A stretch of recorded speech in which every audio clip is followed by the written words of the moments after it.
လူသားတွေနေ့စဉ်နေ့တိုင်းလှုပ်ရှားရုန်းကန်နေကြတာဟာငွေလို့ခေါ်တဲ့ပတ်စံရဖို့တစ်ခုတည်းအတွက်ပါပဲဒါပေမဲ့အဲ့ဒီငွေနဲ့ပတ်သက်ပြီးတော့လူတဦးတယောက်ချင်းစီမှာလည်းမတူညီတဲ့အတွေးခေါ်နဲ့စီမံခန့်ခွဲမှုပုံစံတွေကရှိနေကြပြန်ပါသေးတယ်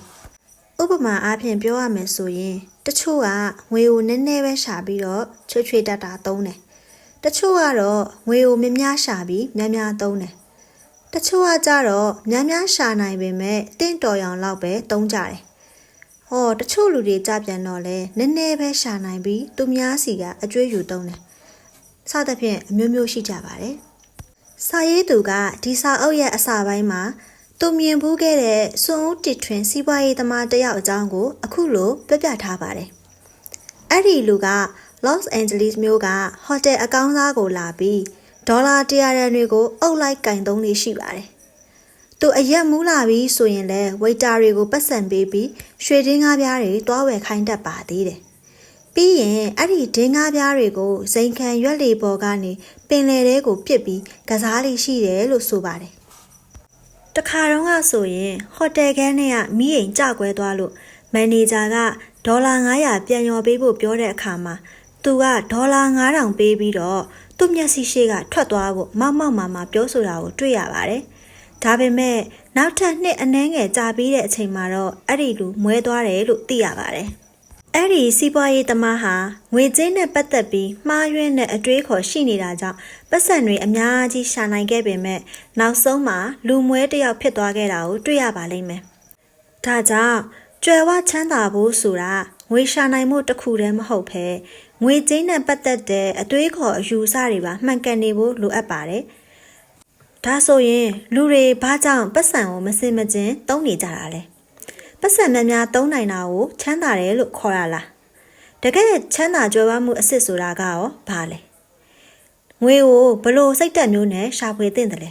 ။ရလာတဲ့ငွေတွေကိုဘလို့သုံးသင့်လဲ။အစရှိတဲ့မိခိုးတွေနဲ့ပတ်သက်ပြီးတော့ဒီစာအုပ်မှာလေ့လာရမှာဖြစ်ပါတယ်။အခုပထမဦးဆုံးအနေနဲ့လူတူတယောက်ချင်းစီရဲ့ငွေကြေးပိုင်းဆိုင်ရာအယူအဆအမှားတွေအကြောင်းကိုလေ့လာကြရမှာဖြစ်ပါတယ်။တစ်ချိန်လုံးကကြည်တက်ချမ်းသာခဲ့ပြီးနောက်တစ်ချိန်မှာဆင်းရဲမွဲတေသွားတဲ့သူတွေကိုစာဖတ်သူတွေအနေနဲ့မကြာခဏတွေ့မြင်ဘူးကြပါလိမ့်မယ်။သူတို့ရဲ့မှားယွင်းတဲ့ငွေကြေးအတွေးခေါ်နဲ့ဆုံးဖြတ်ချက်တွေဟာဘေးလူတွေအတွက်တော့အံ့ဩစရာဖြစ်ပြီးဒီလူတွေယူများယူနေသလားလို့တောင်ထင်ကျင်စရာပါပဲဒါပေမဲ့စာရေးသူကတော့ငွေကြေးနဲ့ပတ်သက်ရင်ဘယ်သူမှယူမနေဘူးလို့ပြောပြထားပါတယ်လူတစ်ယောက်နဲ့တစ်ယောက်ငွေကြေးအတွေးခေါ်တွေမတူကွဲပြားရခြင်းရဲ့အကြောင်းရင်းကသူတို့ရဲ့ဘဝအတွေ့အကြုံတွေနဲ့သက်ဆိုင်နေပါတယ်ဥပမာအားဖြင့်စာရေးသူရဲ့အတော်တယောက်ဟာဆိုရင်အရန်ပင်ပန်းပြီးပတ်စံနေနေပဲရတဲ့လုပ်ငန်းခွင်မှာနှစ်ပေါင်းများစွာပျော်ပျော်ရွှင်ရွှင်အလုပ်လုပ်နိုင်ခဲ့တာကိုတွေ့ရပါတယ်။ဘာကြောင့်လဲဆိုတော့သူမဟာအရင်တုန်းကပြည်တန်စာတယောက်ဖြစ်ခဲ့လို့ပါပဲ။ဒီအလုပ်ကဘလောက်ပဲပင်ပန်းနေပြောဘလောက်ပဲလောက်ခနေတယ်ပြောပြည်တန်စာအလုပ်ထက်တော့ပိုကောင်းတယ်လို့သူမကခံယူထားပါတယ်။အလားတူပါပဲ။စီးပွားပြက်ကတ်ကာလတွေစစ်ပီးကာလတွေမှာမွေးဖွားလာတဲ့သူတွေနဲ့အင်တာနက်ခေတ်မှာမွေးဖွားလာတဲ့သူတွေဟာငွေကြေးအပေါ်ခံယူချက်ချင်းလုံးဝတူမှာမဟုတ်ပါဘူးငွေကြေးဖောင်းပွားမှုမြင့်မားချိန်မှာမွေးလာတဲ့သူနဲ့ငွေကြေးဖောင်းပွားမှုနည်းပါးချိန်မှာမွေးလာတဲ့သူတွေဟာလည်းရင်းနှီးမြှုပ်နှံမှုလုပ်ပုံချင်းကကွဲပြားခြားနားနေပါလိမ့်မယ်ဒါကြောင့်မို့ငွေကြေးနဲ့ပတ်သက်ပြီးအမှားအယွင်းတစ်ခုခုဖြစ်တိုင်းအဲ့ဒီလူကိုမိုင်မဲတယ်လို့ပြောလို့မရပါဘူးအရန်တော်တဲ့ရင်းနှီးမြှုပ်နှံသူတွေတောင်မှဆုံးဖြတ်ချက်တွေမှားတတ်တာကိုတွေ့ရပါလိမ့်မယ်။အားလုံးကတော့ကိုယ့်ရဲ့အတွေ့အကြုံကိုယ့်ရဲ့အမြင်ပေါ်မူတည်ပြီးငွေကြေးကိုအကောင်းဆုံးစီမံနေကြတာကြီးပါပဲလို့စာရေးသူကပြောထားပါတယ်။နောက်ပြီးတော့ငွေဆိုတာမျိုးကစူးစမ်းတိုင်းလဲရှာလို့ရချင်မှရတာမျိုးပါ။ငွေကြေးချမ်းသာကြွယ်ဝဖို့အတွက်ကံတရားနဲ့အန္တရာယ်ဖြစ်နိုင်ခြေတွေဟာလည်းအရေးကြီးတဲ့အခန်းကဏ္ဍကနေပါဝင်နေပါသေးတယ်။ဥပမာအားဖြင့်ဘေဂိတ်နဲ့သူ့ရဲ့တငယ်ချင်းခန့်ကိုနှိုင်းယှဉ်ကြည့်နိုင်ပါတယ်။ဘေဂိတ်ဆိုတာ Microsoft ကုမ္ပဏီကိုတည်ထောင်ပြီးကွန်ပျူတာ software လုပ်ငန်းနဲ့ကမ္ဘာအချမ်းသာဆုံးဖြစ်လာခဲ့တဲ့သူတဦးပါ။ဒါပေမဲ့သူ့ကြွယ်ဝမှုရဲ့နောက်ွယ်မှာကံတရားရဲ့ဖေးမမှုတွေအများကြီးပါဝင်နေတာကိုတွေ့ရပါတယ်။ဘေဂိတ်က ကွန်ပျူတာအရန်ရှားပါတဲ့ခေတ်မှာကွန်ပျူတာအသုံးပြုခွင့်ပေးတဲ့ဝါရှင်တန်ပြည်နယ်စက်တယ်မြို့ကလိပ်ဆိုင်အထက်တန်းကျောင်းကိုတက်ရောက်ခွင့်ရခဲ့ပြီးတော့ရှစ်တန်းကျောင်းသားအရွယ်1968ခုနှစ်ကတည်းကကွန်ပျူတာနဲ့ထိတွေ့ခွင့်ရခဲ့ပါတယ်။တင်ချာနီးရတွက်ကြည့်လိုက်မယ်ဆိုရင်1968ခုနှစ်တုန်းကကမ္ဘာပေါ်မှာအထက်တန်းကျောင်းသားပေါင်း303တန်းရှိပါတယ်။အဲ့ဒီကျောင်းသားတွေထဲမှာအမေရိကန်မှာနေထိုင်တဲ့သူက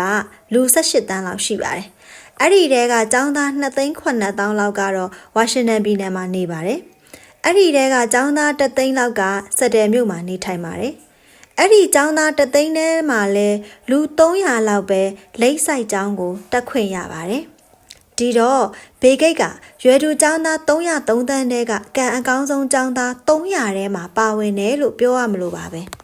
ဘေဂိတ်ရဲ့တငယ်ချင်းကန့်ကလည်းလိပ်ဆိုင်ကျောင်းကိုတက်ခွင့်ရခဲ့ပြီးတော့ဘေဂိတ်လိုပဲကွန်ပျူတာအရင်ကျွမ်းကျင်တဲ့သူတဦးဖြစ်ပါတယ်။ဒါပေမဲ့ကန့်ကအထက်တန်းကျောင်းအပြီးမှာတောင်ပေါ်ကပြုတ်ကျပြီးတေဆုံးခဲ့ရပါတယ်။တကယ်လို့ကန့်သာမတေခဲ့ဘူးဆိုရင်ဘေဂိတ်နဲ့တွဲပြီး Microsoft ရဲ့တွဲဖက်တီထောင်တဲ့သူဖြစ်လာမှာပါ။ဒါကိုလည်းတင်ချာနီးရတွက်ကြည့်မယ်ဆိုရင်တောင်တက်တဲ့ကျောင်းသားအယောက်တက်တန်းမှာတစ်ယောက်လောက်ပဲတေဆုံးနိုင်ခြေရှိပါတယ်။ဒါပေမဲ့ကန့်ကကန်ဆိုးစွာနဲ့ပဲအဲ့ဒီတက်တန်းတွေကတယောက်ဖြစ်သွားခဲ့တာကိုတွေ့ရပါလိမ့်မယ်။အရေးချင်းလဲတူရီမန်းချက်ချင်းလဲတူညီပေမဲ့ဘေဂိတ်ကလက်ကီလို့ခေါ်တဲ့ကန်ကြမာရဲ့မျက်နှာသာပေးမှုကိုရခဲ့ပြီးတော့ဘီလီယံနာတဦးဖြစ်ခဲ့ပါတယ်။ကန့်ကတော့ risk လို့ခေါ်တဲ့အန္တရာယ်နဲ့ရင်ဆိုင်ခဲ့ရပြီးမသေးခင်မှာကြွယ်ဝချမ်းသာမှုကိုရမသွားခဲ့ရှာပါဘူး။ဒါကြောင့်ငွေရှာတဲ့နေရာမှာစ조사ရင်စ조사တလောက်ရမယ်လို့မှန်းမထားသင့်ပါဘူး။တချို့တွေကြတော့လဲငွေကိုရှာရင်ရှာသလောက်ရရှိကြပေမဲ့ဘယ်တော့မှမတင်းတိမ်ကြပဲမလုံလောက်သေးဘူးလို့အမြဲခံစားနေရတတ်ပါတယ်။ဒါကလည်းအန္တရာယ်သိပ်များတဲ့အတွေးခေါ်တစ်ခုပါပဲ။ဒါနဲ့ပတ်သက်ပြီးစာရေးသူကရာဂျက်ဂုပတာဆိုသူနဲ့ဥပမာပေးထားပါတယ်။ရာဂျက်ကအိန္ဒိယနိုင်ငံကာလကတ္တားမြို့မှာမွေးဖွားခဲ့တဲ့သူဖြစ်ပြီးငယ်ငယ်ရွယ်ရွယ်နဲ့မိဘမဲ့ဖြစ်ခဲ့ရသူဖြစ်ပါတယ်။ဒါပေမဲ့သူဟာအသက်40ကျော်အရွယ်မှာပဲကုမ္ပဏီကြီးတစ်ခုရဲ့ CEO ဖြစ်တဲ့အထိအောင်မြင်ခဲ့ပါတယ်။2008ခုနှစ်မှာဆိုရင်သူ့ရဲ့ပိုင်ဆိုင်မှုဟာဒေါ်လာတန်း100အထိရှိနေပါပြီ။ဒါပေမဲ့သူကတော့မီလီယံနာဘဝလောက်နဲ့မကျေနပ်သေးပဲဘီလီယံနာအဆင့်ထိကျွယ်ဝချမ်းသာခြင်းခဲ့တာကြောင့်ရင်းနှီးမြှုပ်နှံမှုကုမ္ပဏီမှာဘုတ်အဖွဲ့ဝင်ဒါရိုက်တာဝင်လုပ်ခဲ့ပြီးတော့ဘီလီယံနာအတိုင်းဝိုင်းနဲ့ထိတွေ့နိုင်အောင်စ조사ခဲ့ပါတယ်။သူဟာနောက်ပိုင်းမှာကုမ္ပဏီရဲ့အတွင်းသတင်းတစ်ခုကိုအလွဲသုံးစားလုပ်ပြီး stock share တွေကိုဝယ်ရောင်းလုပ်ခဲ့တာကြောင့်တရက်ထဲနဲ့ဒေါ်လာ18တန်းအမြတ်ရခဲ့ပါတယ်။ဒါပေမဲ့အဲ့ဒီအမှုပေါ်သွားတဲ့အချိန်မှာတော့သူဟာထောင်နှန်းဆန်ခဲ့ရပြီးတော့စီးပွားရေးလောကမှာအဖက်ဆယ်မရအောင်နာမည်ပြတ်သွားခဲ့ပါတယ်။ဒါကမလုံလောက်မှုလို့ခေါ်တဲ့မတင်းတိမ်မယောင်ရဲနိုင်မှုရဲ့အန္တရာယ်ပါပဲ။ဘဝမှာနာမည်ကုန်တဲ့ဟာငွေထက်အရေးကြီးပါတယ်။မိသားစုဟာငွေထက်အရေးကြီးပါတယ်။ချစ်ချင်းမြတ်တာနဲ့လွတ်လပ်ပျော်ရွှင်မှုတွေကလည်းငွေထက်အရေးကြီးပါတယ်။ဒါကြောင့်အဲ့ဒီလိုတန်ဖိုးကြီးတဲ့အရာတွေကိုယဉ်နှီးပေးဆက်ပြီးငွေနောက်ကိုတဲကြီးမဲကြီးအလိုမလိုက်သင့်ဘူးလို့စာရေးသူကသတိပေးထားပါတယ်။ရာဂျက်ဟာထောင်ကထွက်လာပြီးတဲ့နောက်မှာလောဘကြီးမိလို့နာမည်ပြတ်ခဲ့ရတာကိုအယမ်းနောင်တရတယ်လို့ The New York Times သတင်းစာကိုဖွင့်ဟပြောပြခဲ့တာကိုတွေ့ရပါတယ်။တကယ်တော့စစ်မှန်တဲ့ကြွယ်ဝချမ်းသာမှုကိုရဖို့အတွက်အဲ့ဒီလိုတန်ဖိုးကြီးတဲ့အရာတွေကိုယဉ်နှီးပေးဆက်ဖို့မလိုပါဘူး။ဒါကငွေရှာရခြင်းရဲ့ရည်ရွယ်ချက်လည်းဟုတ်မနေပါဘူး။ငွေရှာရခြင်းရဲ့အဓိကရည်ရွယ်ချက်နဲ့စစ်မှန်ပြီးဘေးကင်းတဲ့ကြွယ်ဝချမ်းသာမှုကိုတိစောက်ပုံတွေကိုတော့အခုဆက်လက်ပြီးတော့ဆွေးနွေးဖော်ပြတော့ပါမယ်။လူတွေကိုဘာဖြစ်လို့ပတ်စံရှာနေကြတာလဲလို့မေးကြည့်လိုက်ရင်ပျော်ရွှင်မှုရခြင်းလို့ပတ်စံရှာနေတာလို့ဖြေကြပါလိမ့်မယ်။ဒါပေမဲ့စစ်မှန်တဲ့ပျော်ရွှင်မှုဆိုတာကိုဘာနဲ့တိုင်းတာသတ်မှတ်ကြမလဲ။ဒါနဲ့ပတ်သက်ပြီးတော့မီချီဂန်တက္ကသိုလ်ကစိတ်ပညာရှင်ဆရာတဦးက1910ခုနှစ်လောက်မှာလေ့လာမှုပြုလုပ်ခဲ့ပူပါတယ်။ဒီလေ့လာမှုတွေအရပျော်ရွှင်မှုဆိုတာလစာငွေနဲ့လည်းမဆိုင်သလိုကိုနေတဲ့အိမ်ရဲ့အရွယ်အစားနဲ့လည်းမဆိုင်ပါဘူး။ကိုဘဝကိုပိုင်တယ်လို့ခံစားရမှုနဲ့သာသက်ဆိုင်တယ်လို့သိရပါတယ်။ငွေဟာလွတ်လပ်မှုလို့ခေါ်တဲ့ freedom နဲ့ကိုဘဝကိုပိုင်တယ်လို့ခံစားရမှု sense of control တွေကိုဆောင်ကျဉ်ပေးနိုင်ပါတယ်။ဒါဟာလူတွေငွေရှာနေရခြင်းရဲ့အဓိကရည်ရွယ်ချက်ပါပဲ။ဥပမာအားဖြင့်ကို့မှာငွေနည်းနည်းရှိရင်ရပိုင်းလောက်အလုံးမလုပ်ဖဲအိမ်မှာနားလို့ရမယ်။6လလောက် ထိုင်စားနိုင်မဲ့အရန်ငွေကြီးရှိမယ်ဆိုရင်အလုပ်ပြုတ်သွားမှလည်းကြောက်စရာမလိုတော့ဘူးအဲ့ဒါထက်ပိုပြီးပတ်စံရှိသွားမယ်ဆိုရင်တော့မနှက်မိုးလေးတိုင်းကိုလှုပ်ချင်တာကိုလှုပ်ခွင့်ရှိတဲ့လူတစ်ယောက်ဖြစ်သွားမယ်ဒါဟာငွေနဲ့လွတ်လပ်မှုကိုဝယ်ယူလိုက်ခြင်းဒါမှမဟုတ်ကိုယ့်အချိန်နဲ့ကိုယ့်ဘဝကိုထိန်းချုပ်နိုင်စွမ်းရှိသွားခြင်းပါပဲဘဝမှာအဲ့ဒီလိုလွတ်လပ်မှုနဲ့ထိန်းချုပ်နိုင်စွမ်းတွေရှိလာမယ်ဆိုရင်ပျော်ရွှင်မှုကိုခံစားလာရမှာဖြစ်ပါတယ်ပြဿနာကဒီနေ့ခေတ်မှာလူတွေကပျော်ရွှင်မှုရအောင်ဆိုပြီးတန်ဖိုးကြီးတဲ့ရုပ်ဝတ္ထုပစ္စည်းတွေကိုဝယ်ယူသုံးစွဲလာကြပါတယ်အဲ့ဒီပစ္စည်းတွေဝယ်နိုင်မှုအတွက်လည်းအလုပ်ချိန်တွေပိုလုပ်ရတာကြောင့်အချိန်ပိုမရှိတော့ဘဲနဲ့လွတ်လပ်မှုတွေကပျောက်ဆုံးကုန်ကြပါတယ်အဲ့လိုနဲ့ငွေရှာရခြင်းရဲ့ပင်မရည်ရွယ်ချက်ကနေလမ်းကြောင်းလွဲသွားပြီးတော့လွတ်လပ်မှုနဲ့ပျော်ရွှင်မှုတွေအားလုံးကပျောက်ဆုံးသွားကုန်တော့တာပါပဲဒါဟာလူတိုင်းဒီပါကျွလွန်မိနေကြတဲ့အမှားတစ်ခုဖြစ်ပြီးတော့ငွေရှိပါရဲ့နဲ့မပျော်ရွှင်ရခြင်းရဲ့အကြောင်းရင်းလည်းဖြစ်ပါတယ်ဥပမာအနေနဲ့ပြောရမယ်ဆိုရင်အမေရိကန်ပြည်ထောင်စုကသမိုင်းတစ်လျှောက်ကမ္ဘာအချမ်းသာဆုံးနိုင်ငံတစ်နိုင်ငံမှာဒီနေ့ကအမေရိကန်ပြည်သူတွေဟာ1950ခုနှစ်တုန်းကထက်ဝင်ငွေရောအိမ်အကျယ်အဝန်းတွေပါ2ဆကျော်တိုးတက်လာပါပြီ။ဒါပေမဲ့ဒီနေ့ကအမေရိကန်တွေက1950တုန်းကလောက်တော့မပျော်ကြတော့ဘူးလို့သိရပါတယ်။ဒါဟာငွေရှာရခြင်းရဲ့ပင်မရည်ရွယ်ချက်ဖြစ်တဲ့လွတ်လပ်မှုနဲ့အချိန်တွေကိုပေးဆက်လိုက်ကြပြီးတော့ရုပ်ဝတ္ထုပစ္စည်းတွေနောက်ကိုလိုက်မိတာကြောင့်ပါပဲ။တချို့လူတွေကတော့တခြားလူတွေရဲ့အထင်ကြီးလေးစားမှုကိုလိုချင်တဲ့အတွက်တန်ဖိုးကြီးတဲ့ရုပ်ဝတ္ထုပစ္စည်းတွေကိုဝယ်ယူသုံးစွဲတတ်ကြပါသေးတယ်။ဒါပေမဲ့လူတွေဟာအဲ့ဒီလိုတန်ဖိုးကြီးပစ္စည်းတွေသုံးနိုင်တဲ့သူကိုအထင်မကြီးပဲသူတို့ကိုယ်တိုင်အဲ့ဒီတန်ဖိုးကြီးပစ္စည်းတွေပိုင်ဆိုင်ခြင်းနဲ့လောဘစိတ်သာဖြစ်ပေါ်လေရှိကြပါတယ်။ဥပမာအားဖြင့်လူတစ်ယောက်ကဖာရာရီကားကြီးတစ်စီးမောင်းလာတယ်ဆိုရင်လူတွေကကားမောင်းလာတဲ့သူကိုအထင်မကြီးပဲနဲ့ငါလဲဒီကားမျိုးစီးကျင်တယ်ဆိုတဲ့စိတ်မျိုးပဲဖြစ်ပေါ်ပါလိမ့်မယ်။ရုပ်ဝတ္ထုပစ္စည်းတွေထက်ဆိုင်ရင်ကျင်နာမှုကိုချင်းစာမှုနဲ့နှိမ်ချတတ်မှုတွေကပဲလူတွေရဲ့အထင်ကြီးလေးစားမှုကိုပိုရစေနိုင်တယ်လို့စာရေးသူကဆိုထားပါတယ်။ဒါကြောင့်မလိုအပ်တဲ့နေရာတွေမှာပတ်စံကိုသုံးမဲ့အစားပတ်စံစုခြင်းကိုပို့ပြီးတော့ပြုလုပ်သင့်ပါတယ်။လူအများစုကတော့ပတ်စံဆိုတာသုံးဖို့ရှာတာမဟုတ်ဘူးလား။ရှာပြီးမသုံးရင်ဘာအကျိုးရှိမှာလဲလို့မေးကြပါလိမ့်မယ်။ဒါပေမဲ့ပတ်စံစုခြင်းဟာအကျိုးကျေးဇူးအများကြီးရှိပါတယ်။ပတ်စံစုဖို့အတွက်ဘာအကြောင်းပြချက်မှလိုအပ်မနေပါဘူး။ကိုဘဝနဲ့ကိုအချိန်ကိုကြိုက်တယ်လို့စီမံခန့်ခွဲခြင်းနဲ့ဆိုရင်ငွေများများစုဆောင်းထားနိုင်မှုလိုအပ်ပါတယ်။ချမ်းသာကြွယ်ဝမှုဆိုတာကကိုသုံးလိုက်တဲ့ပတ်စံတွေကိုရည်ညွှန်းတာမဟုတ်ဘဲနဲ့ကိုမသုံးရသေးတဲ့ငွေကြေးနဲ့ပိုင်ဆိုင်မှုတွေကိုပဲရည်ညွှန်းတာပါ။ဒါကြောင့်မလို့ငွေသုံးနိုင်တဲ့သူကိုချမ်းသာတဲ့သူလို့မခေါ်နိုင်ပဲငွေများများစုထားနိုင်တဲ့သူကိုပဲချမ်းသာတဲ့သူလို့ခေါ်ရမှာဖြစ်ပါတယ်။ဥပမာအနေနဲ့ပြောရရင်ဒေါ်လာ3သိန်းတန်တဲ့ကားဝယ်စီးတဲ့သူဟာသူ့ပိုင်ဆိုင်မှုတွေကနေဒေါ်လာ3သိန်းလျော့သွားတာကြောင့်3သိန်းပိုဆင်းရဲသွားတယ်လို့ပဲပြောရပါလိမ့်မယ်။နောက်ပြီးငွေစုခြင်းဟာကြီးပွားချမ်းသာဖို့အတွက်စိတ်အချရဆုံးနည်းလမ်းလည်းဖြစ်ပါသေးတယ်။ကိုယ့်ရဲ့ငွေကြေးရင်းနှီးမြှုပ်နှံမှုနည်းဗျူဟာတွေအလုပ်ဖြစ်မဖြစ်ဆိုတာမသေးကြသလိုငွေကြေးဈေးကွက်ကိုလည်းကိုမပိုင်ပါဘူး။ဒါပေမဲ့ရလာတဲ့ပတ်စံကိုချွေတာစုဆောင်းနိုင်စွမ်းကတော့ကိုယ့်လက်ထဲမှာပဲရှိပါတယ်။ချမ်းသာကြွယ်ဝမှုဆိုတာကကိုယ့်လက်ထဲမှာပတ်စံဘလောက်ဝင်နေဆိုတာနဲ့မသက်ဆိုင်ပဲနဲ့ပတ်စံဘလောက်ပြန်ထွက်သွားသလဲဆိုတာနဲ့ပဲသက်ဆိုင်နေပါတယ်။လူနှစ်ယောက်ဝင်ငွေချင်းတူရင်တောင်မှအသုံးစရိတ်လျှော့ပြီးပတ်စံစုနိုင်တဲ့သူကမြန်မြန်ကြီးပွားချမ်းသာသွားမှာပါပဲ။ဒါပေမဲ့ပတ်စံစုတော့မယ်ဆိုရင်တခြားလူတွေရဲ့ထင်မြင်ယူဆချက်တွေကိုတိတ်ဂရုမစိုက်ဖို့လိုပါတယ်။ကိုယ့်လိုအပ်ချက်ကိုတတ်နိုင်သမျှအနည်းဆုံးဖြစ်အောင်လုပ်ပြီးနှိမ်ချနဲ့ချိုးချန်နေထိုင်ရပါမယ်။အသုံးစရိတ်နည်းတော့တာနဲ့တပြိုင်နက်လဲကိုစုဆောင်းမိတဲ့ငွေကြေးနဲ့ပိုင်ဆိုင်မှုတွေပိုများလာပါလိမ့်မယ်လို့စာရေးသူကတိုက်တွန်းထားပါတယ်။အခုဆက်လက်ပြီးတော့ရင်းနှီးမြှုပ်နှံမှုနည်းဗျူဟာတွေအကြောင်းကိုဆွေးနွေးပေးသွားပါမယ်။ရင်းနှီးမြှုပ်နှံမှုနဲ့ပတ်သက်ပြီးလူအများစုမှာမှားယွင်းတဲ့အတွေးအခေါ်တစ်ခုရှိနေပါတယ်။အဲ့ဒါကတော့အချိန်တိုအတွင်းမှာချမ်းသာခြင်းနဲ့စိတ်သက်ပါပဲ။ဒါပေမဲ့စာရေးသူကတော့ compounding လို့ခေါ်တဲ့ရေရှည်စပွားတိုးတဲ့ရင်းနှီးမြှုပ်နှံမှုကိုပဲပြုလုပ်ဖို့အကြံပေးထားပါတယ်။အမှန်တကယ်ကြွယ်ဝချမ်းသာတဲ့သူတွေဟာလည်းနေချင်းညချင်းကြီးပွားလာတာမဟုတ်ဘဲနဲ့အချိန်ယူပြီးဖြည်းဖြည်းနဲ့မှန်မှန်ရင်းနှီးမြှုပ်နှံခဲ့ကြသူတွေဖြစ်ပါတယ်။ဥပမာအားဖြင့်ဘီလီယံနာတဦးဖြစ်တဲ့ Warren Buffett ကိုကြည့်ပါ အခုအချိန်မှာ Warren Buffett ရဲ့အသက်တင်ပိုင်ဆိုင်မှုဟာ 84.5 ဘီလီယံရှိပါတယ်။ဒါပေမဲ့သူဟာအသက်10နှစ်သားကလေးကရင်းနှီးမြှုပ်နှံမှုတွေပြုလုပ်ခဲ့သူဖြစ်ပြီးတော့သူ့ပိုင်ဆိုင်မှုတွေထဲကဒေါ်လာ84.2 သန်းလောက်ကိုလည်းအသက်50ပြည့်တဲ့အချိန်မှာမှပိုင်ဆိုင်နိုင်ခဲ့တာပါ။အခုဆိုရင်သူရင်းနှီးမြှုပ်နှံမှုတွေပြုလုပ်လာခဲ့တာကရာစုနှစ်တစ်ခုရဲ့3ပုံ2ပုံလောက်ရှိနေခဲ့ပါပြီ။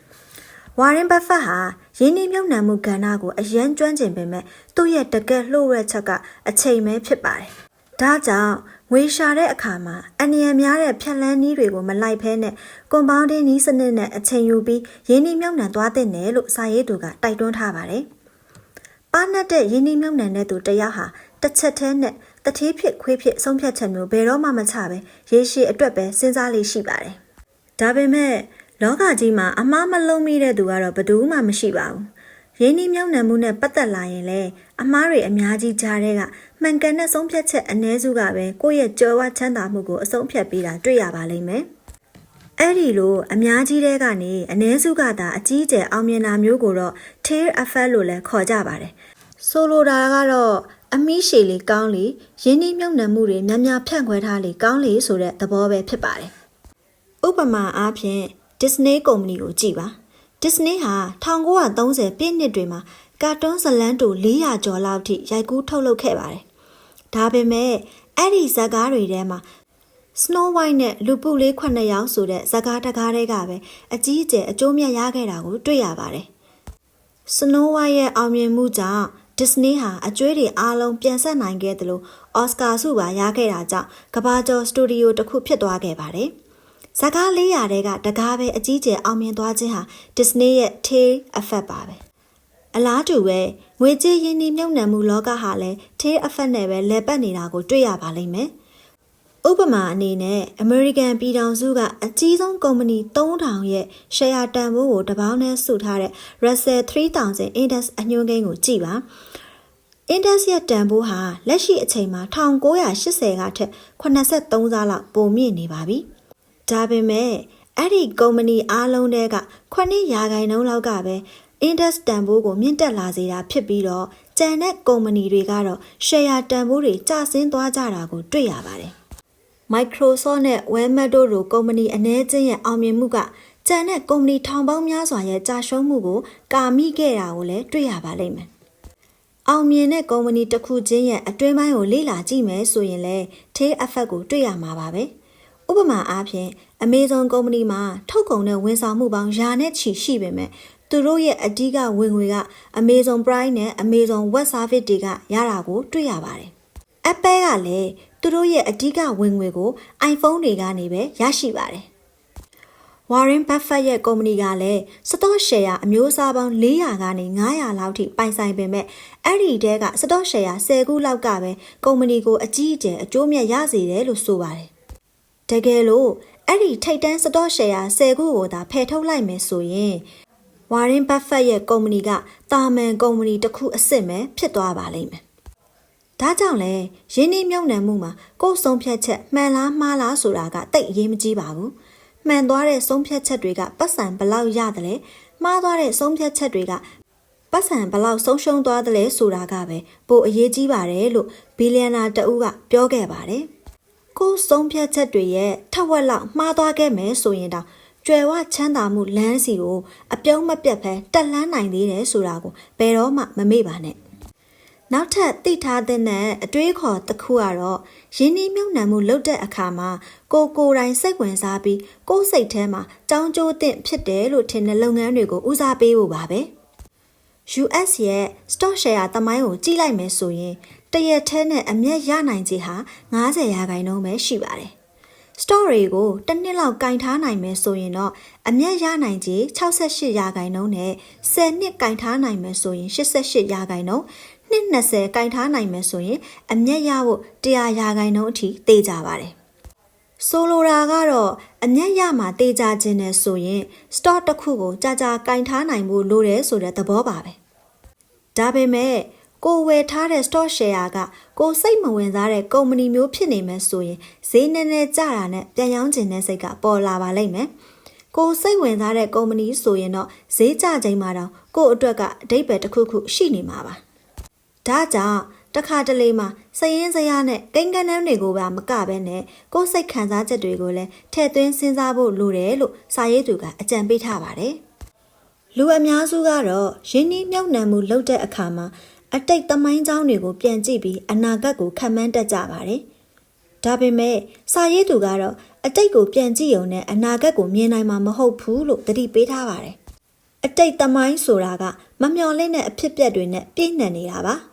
ဥပမာအနေနဲ့ဒီနေ့ခေတ်ကမ္ဘာကြီးကိုပြောင်းလဲမှုတွေဖြစ်စေခဲ့တဲ့စီးပွားပြက်ကတ်တွေဒုတိယကမ္ဘာစစ်နဲ့ 9/11 တိုက်ခိုက်မှုတွေလိုမျိုးအဖြစ်အပျက်တွေကဘယ်သူမှထင်မထားပဲဖြစ်ပျက်ခဲ့ကြတာပါ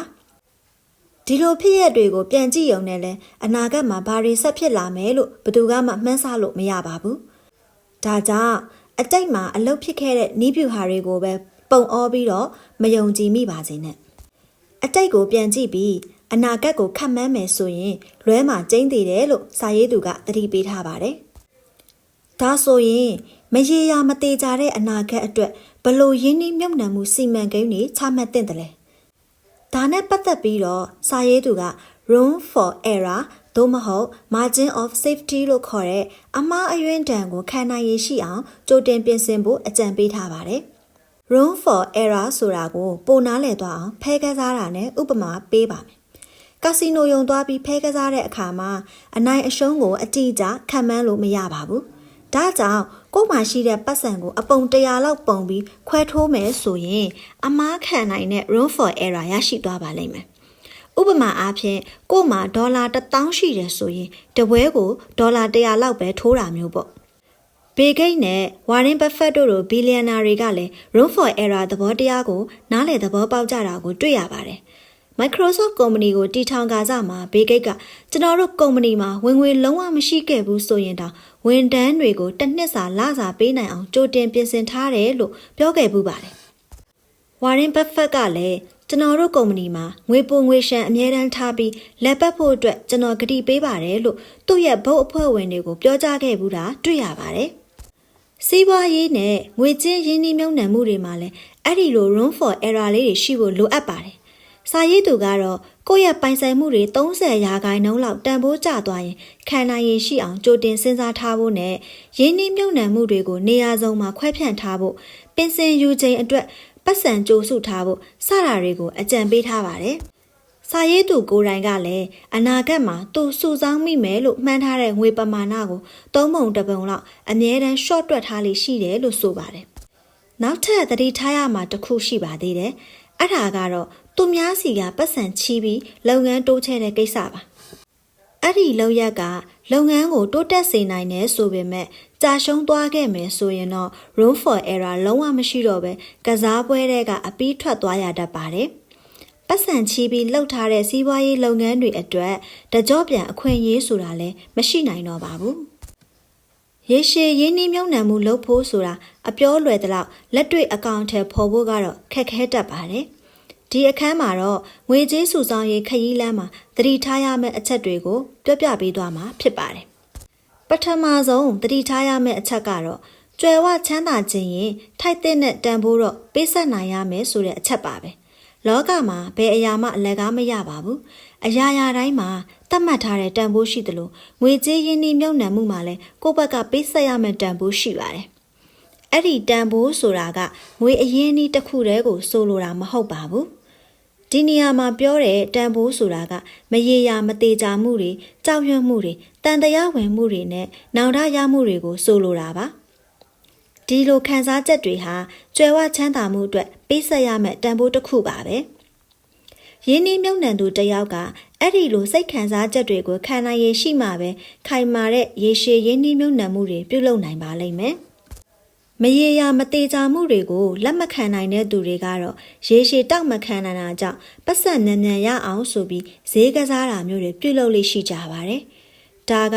တန်ရာတန်ကြီးမပေးပဲအကျိုးအမြတ်လိုချင်တဲ့သဘောပါပဲ။တကယ်တော့ငွေကြေးဈေးကွက်မှာအကျိုးအမြတ်ဆိုတာဘယ်တော့မှအလကားမရပါဘူး။မရေရာမှုတွေနဲ့ကြောက်ရွံ့မှုတွေကိုကြော်ဖြတ်ပြီးရေရှည်ရင်းနှီးမြှုပ်နှံနိုင်တဲ့သူတွေသာ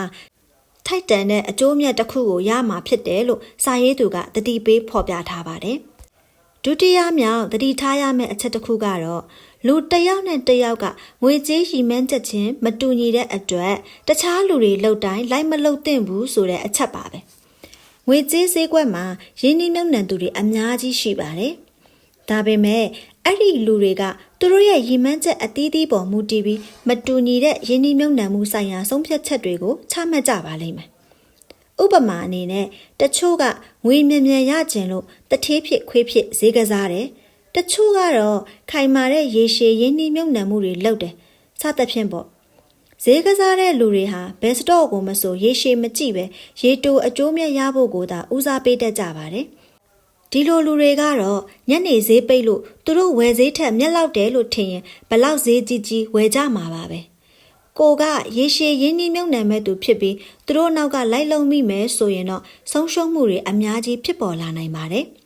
ဒါကြောင့်လူတွေအများကြီးကဒီကုမ္ပဏီရဲ့ store ကိုဈေးကြီးပေးပြီးဝယ်နေကြတယ်ငါကသာမသိတာအဲ့ဒီကုမ္ပဏီကအနာဂတ်အလားလာတော်တော်ကောင်းလောက်တယ်လို့တွေးပြီးလိုက်ဝယ်တာမျိုးလုံးဝမလုပ်သင့်ပါဘူးသတင်းမီဒီယာတွေနဲ့ပညာရှင်တွေကဒီ store ကိုတော့ကျင်းသေးပေါက်ဝယ်သင့်တယ်လို့ပြောနေရင်လဲအဲ့ဒီ store ဟာကိုယ့်လိုအပ်ချက်နဲ့ကိုက်ညီခြင်းမှကိုက်ညီလိမ့်မယ်ဆိုတာကိုသတိထားရမှာဖြစ်ပါတယ်တတိယမြောက်သတိထားရမယ့်အချက်ကတော့အစိုးမြင်စိတ်တွေကြောင့်မတုံ့လှုပ်ဖို့ဖြစ်ပါတယ်လူတွေဟာအရာရာကိုအစိုးမြင်စိတ်ပိုများတတ်ပါတယ်ကောင်းတဲ့အရာတွေကအချိန်အများကြီးယူပြီးတည်ဆောက်ရတဲ့အတွက်သိမသိတာပဲမဲ့ဆိုးရွားတဲ့အရာတွေကတော့နေချင်းညချင်းရုတ်တရက်ဖြစ်ပေါ်လာတာကြောင့်လူတွေကပိုပြီးသတိထားမိကြပါတယ်ငွေကြေးလောကမှာလည်းအလားတူပါပဲ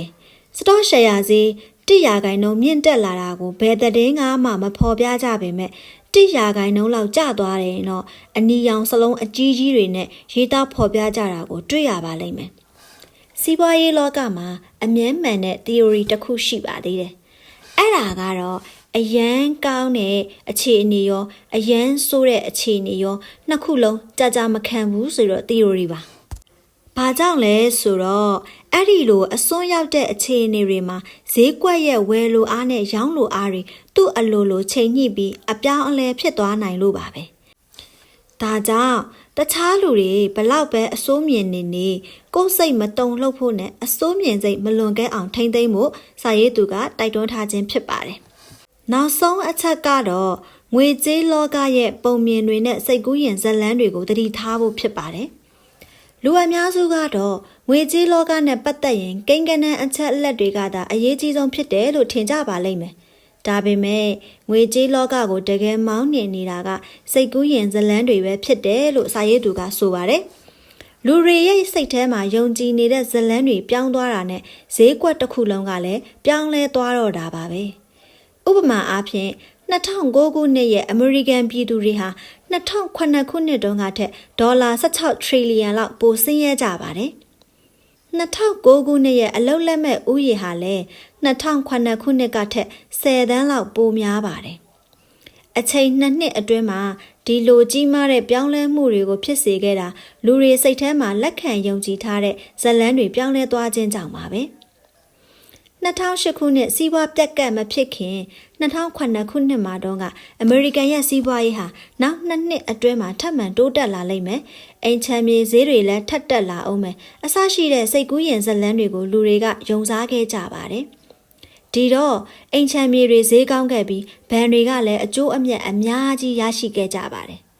ဒါပေမဲ့စီးပွားပြက်ကတ်ဖြစ်ပြီး2009ခုနှစ်လောက်မှာတော့လူတွေကသူတို့ယုံကြည်ထားတဲ့စိတ်ကူးယဉ်ဇာတ်လမ်းတွေကိုပြောင်းလဲလိုက်ကြတာကြောင့်အိမ်ချမ်းမြေဈေးတွေပြုတ်ကျသွားပြီးဘဏ်တွေဟာလည်းဆုံးရှုံးမှုတွေအများကြီးဖြစ်ပေါ်ခဲ့ကြပါတယ်။ဘဏ်တွေကစီးပွားရေးလုပ်ငန်းရှင်တွေကိုပတ်စံချီးမပေးနိုင်တော့တာကြောင့်လုပ်ငန်းအသီးသီးကလည်းအလုပ်သမားတွေရှော့ချလာရပြီးတော့အလုပ်လက်မဲ့ဥယျာဉ်ပိုများလာပါတယ်။